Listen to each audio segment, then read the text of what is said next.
नमस्कार मित्रों। कहते हैं हमारी पुरानी पीढ़ी के लोग अपने जीवन में 100 दीपावली देख पाते थे, अर्थात 100 साल तक जी लेते थे। लेकिन आज के जमाने में 60 या 70 साल का जीवन भी अधिक माना जाता है, और उसमें भी जो लोग अच्छे होते हैं तो और भी कम उम्र में ही दुनिया को छोड़कर मृत्यु को प्राप्त हो जाते हैं। आपने लोगों को कहते सुना होगा कि भगवान अच्छे लोगों को जल्दी बुला लेते हैं, लेकिन क्या आपको पता है कि ऐसा क्यों होता है? क्यों दूसरों का भला करने वाले और अच्छे लोग बुरे और दुष्ट लोगों की तुलना में जल्दी मृत्यु को प्राप्त करते हैं? आप लोगों को यह भी कहते सुना होगा कि भले इंसान को इतनी जल्दी मौत क्यों आ गई और वह दुष्ट पापी अभी तक मरता क्यों नहीं है? क्या सच में ऐसा होता है? क्या सच में इसका कोई कारण है? अनेक ग्रंथों में इसके बारे में बताया गया है। आज इस वीडियो में हम इन्हीं आधारों के माध्यम से इस प्रश्न का उत्तर ढूंढने की कोशिश करेंगे। उससे पहले आप इस वीडियो को अपने दोस्तों को जरूर शेयर करें, क्योंकि ज्ञान और खुशियां बांटने से ही बढ़ती है।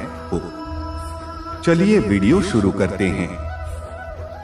श्रीमद् भागवत गीता में भगवान कहते हैं कि जिस व्यक्ति ने जन्म लिया उसकी मृत्यु अवश्य ही होगी, और हमारे सनातन धर्म में भी माना जाता है कि किसी व्यक्ति के जन्म से पहले ही यह तय हो जाता है कि उसका जन्म कहाँ होगा, उसके माता पिता कौन होंगे, उसका विवाह किसके साथ होगा, यह तक कि यह भी तय होता है कि उसकी मृत्यु कहाँ और कब होगी। सभी धर्मों में मृत्यु एक अटल सत्य माना गया है।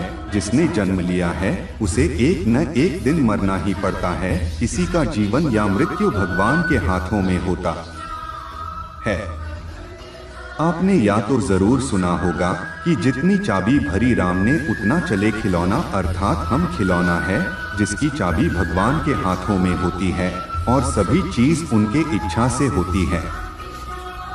हिंदू धर्म में मान्यता है कि भगवान हर अच्छे मनुष्य को किसी न किसी उद्देश्य के साथ इस मृत्यु लोक में भेजते हैं, और जब उद्देश्य जल्दी पूरी हो जाते हैं तब भगवान उन्हें वापस बुला लेते हैं। अर्थात अच्छे लोगों की मृत्यु भी उनके अच्छे कर्मों पर ही निर्भर करती है। कलयुग के लक्षण में भी बताया गया है कि इस युग में पापी अधिक वर्ष तक जीतेंगे और पुण्यात्मा जल्दी श्लोक का त्याग कर देंगे। इसके अलावा आपको यह भी बता दूं कि जो लोग यह कहते हैं कि मरने के बाद इंसान खाली हो जाता है, उन्हें यह जान लेना चाहिए कि 3 चीजें ऐसी हैं जो मरने के बाद भी उसके साथ जाती है। एक है संचित कर्म, दूसरा है स्मृति और तीसरी है जागृति। इसलिए आप अब किसी से ये मत कहना कि आप खाली हाथ आए थे और खाली आ जाएंगे। हमें कई बार लगता है कि जो कुछ लोग भले थे, यह हमारे परिजन जो थे वह भले थे, कभी किसी का बुरा नहीं किया था, कभी किसी को सताया नहीं था, फिर भी भगवान ने उनको अपने पास इतनी जल्दी क्यों बुला लिया? उन्हें तो अच्छे कामों के बदले में ज्यादा जीना चाहिए था, तो भगवान ने ऐसा क्यों किया? तो आइए इस बात को समझते हैं। आपने कई प्राचीन कथाओं में सुना होगा कि जब कोई ऋषि मुनि या भगवान किसी अप्सरा या देवता पर क्रोधित होते हैं तो उसे सजा के तौर पर पृथ्वी लोक यानी मृत्युलोक में जन्म देने का श्राप देते हैं। या मृत्युलोक दूसरे लोगों की तुलना में ऐसी भयानक और दुखदायक जगह है जहां सजा के तौर पर देवताओं और अप्सराओं को भेजा जाता था, और सजा मिलने पर वह देवता और अप्सरा गिड़गिड़ाते थे कि हे प्रभु, हमसे गलती हो गई, हमें माफ करें और हमारी सजा कम करें। या मृत्युलोक समस्त ब्रह्मांड में न तो अच्छी जगह है और न ही बुरी जा रहा है। आप इसे कर्मभूमि भी कह सकते हैं, और कम के हिसाब से ही आपकी आगे की यात्रा तय होती है। जब हम जन्म लेकर यहाँ आते तो यहाँ के मायाजाल और मोह माया हमें घेर लेती है और हमें यह मृत्युलोक अच्छा लगने लगता है। हम इसे मृत्युलोक और यहाँ के रहने वाले लोगों से मोह करने लगते हैं। हम इस मृत्युलोक को छोड़कर नहीं जाना चाहते, और हमारा कोई साथी जब इस लोक को छोड़कर चला जाता है तब भी हमें दुख होता है। जब किसी इंसान की मौत होती है तो वह जीवात्मा यमराज के आ जाती है और वहां उसके कर्मों का लेखा जोखा होता है। वहाँ देखा जाता है कि उस जीवात्मा एक अच्छे कर्म किए या बुरे कर्म के, अगर किसी जीवात्मा ने मृत्यु लोक में बहुत बुरे कर्म किए, बहुत ज्यादा लोगों को सताया, लूटा, दुख पहुंचाया है, तो उसे दूसरे जन्म में उसी हिसाब से सारे कम चुकता करने पड़ते हैं। उसी कारण उस जीवात्मा को लंबा जीवन काल मिलता है। यदि जीवात्मा ने अच्छे कर्म किए तो उसे अगले जन्म में गर्म सांसें दी जाती है। कई लोग कहते हैं कि अच्छे काम करने वालों को लंबा जीवन देना चाहिए और बुरे काम करने वालों को कम जीवन देना चाहिए, लेकिन भगवान ने जो व्यवस्था बनाई है बस सही है और उत्तम है, क्योंकि इस मृत्यु लोक में रहना और जीवन व्यतीत करना हमारा लक्ष्य नहीं है। हम जीवात्माओं का अंतिम लक्ष्य तो परम पवित्र बनकर मोक्ष प्राप्त करना है और परमेश्वर का सानिध्य प्राप्त करना है। और हर एक जन्म के साथ हमें अवसर मिलता है कि हम अपनी चेतना के स्तर को अच्छे काम के ऊपर उठाएं, और क्योंकि जब हम बुरे काम करते हैं तो हमारी चेतना का स्तर नीचे जाता है और हमें हजारों और कई बार तो करोड़ों साल तक इस मृत्यु लोक में दुखों को झेलना पड़ता है। कहा जाता है कि एक जीवात्मा को 84 लाख बाद संसार के सागर के चक्कर काटने पड़ते हैं, तब जाकर उसे मोक्ष मिलता है।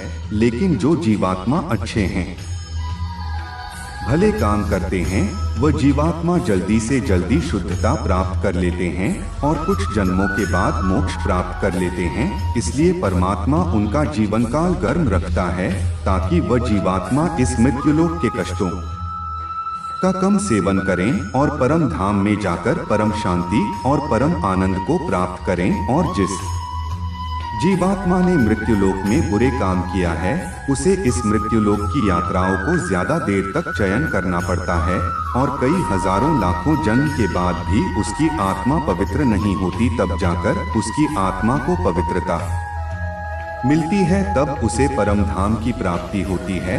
दूसरी यह बात है कि हमारा इस मृत्युलोक में जन्म किसी न किसी उद्देश्य से हुआ है। जब वह उद्देश्य पूरा हो जाता है तो भगवान हमें वापस बुला लेते हैं। ऐसा नहीं है कि लंबा जीवन जीने वाले लोगों ने पूर्व जन्म में कोई बुरे काम नहीं किया लेकिन अभी जीवित है, तो इसका मतलब यह है कि उनके जीवन का उद्देश्य अभी तक पूरा नहीं हुआ है। मित्रों, अब आप समझ गए होंगे कि अच्छे लोग की मृत्यु जल्दी क्यों हो जाती है। तो हमारे जो भी पूर्वज थे और जिनकी मृत्यु जल्दी हो गए, वह एक पवित्र आत्मा थे और जितने दिनों तक हमें उनका सानिध्य प्राप्त हुआ वह हमारा सौभाग्य था। उनकी मृत्यु के बाद हमें प्रार्थना करनी चाहिए कि उनकी आत्मा जल्द से जल्द परम धाम को प्राप्त करें और परम शांति और परम आनंद को प्राप्त करें। या जन्म मृत्यु का रहस्य कुछ ज्यादा ही गहरा होता है जिसे देवता लोग भी नहीं समझ पाते। इसलिए मित्रों, आज से अपने जीवन को सार्थक बनाने के लिए अपने गलत आदतों को छोड़कर अपनी सही आदतों को अपनाएं और धर्म और तपस्या में मन लगाएं, क्योंकि ईश्वर सर्वशक्तिमान है और वही हमारा बेड़ा पार कर सकता है। दोस्तों, उम्मीद है कि आपको आज की इस वीडियो से जरूर कुछ न कुछ सीखने को मिला होगा, तो आप वो हमें कमेंट करके बता सकते हैं। साथ ही साथ आप इस वीडियो को लाइक और अपने दोस्तों के साथ शेयर जरूर कीजिएगा ताकि उन्हें भी कुछ नई राह मिल सके। धन्यवाद।